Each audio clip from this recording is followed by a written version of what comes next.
Haere, for those that don't know me, my name is Waio, and today's video we're going to talk about ovulation. So this is basically the in-depth kōrero to what I was talking about in my last video. If you haven't seen that video, please watch that so that you get what I'm talking about on here.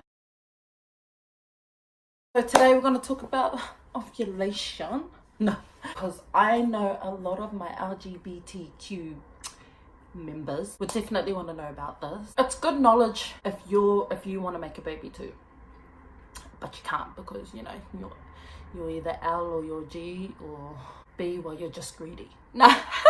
Okay, I've written down on my book a few things that I know people had asked me of my last video. Okay, so the testers that we used, I don't have the box because we cleaned up yesterday, so I threw them out. Anyways, I've still got some left over, which I keep. Yes, these are glasses, but I don't use these cases, and it actually it's pretty good. See, I've even got a hair tie one, so these are so good.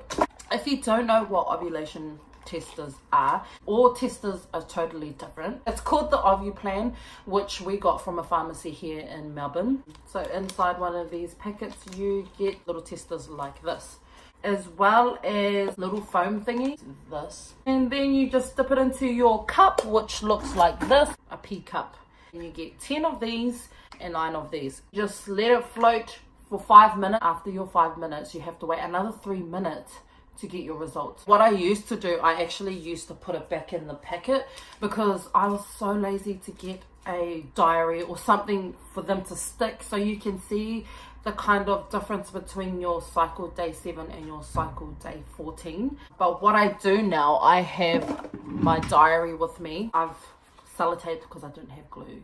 Yes, I'm a Māori, so what? So Māori of me. So what I've done is I have just sellotaped my journey from November, and I also have December, March and April in here. I didn't test during January or February because I was in Kapahaka and I wanted to get that finished. So I'll give you guys a little look actually.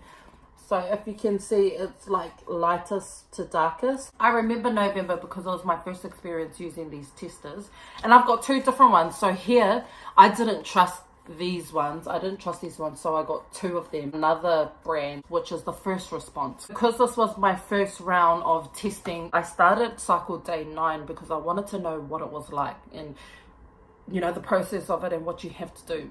So these first 3 I was testing just once a day, and then when it got to cycle day 10, which is this 3rd blue one right here, I ended up testing twice. I ended up getting a positive on the day I had to go home. I didn't have a sperm donor in New Zealand, so we kind of like left it at that. I was expected to ovulate on cycle day 12. I ovulated cycle day 14. So we cancelled that, and that was fine because it was our first experience using the testers. That was okay. Come to December, we used less because less is good.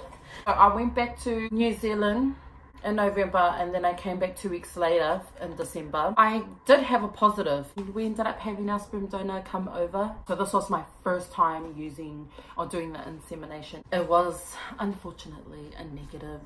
I knew that I wasn't pregnant because a lot of things were happening in that month. The kind of trick or tip they say is like, you do the deed the day you get an increase, the next day and the day after, just to make sure you're pregnant, you know, you get pregnant. He only came over once.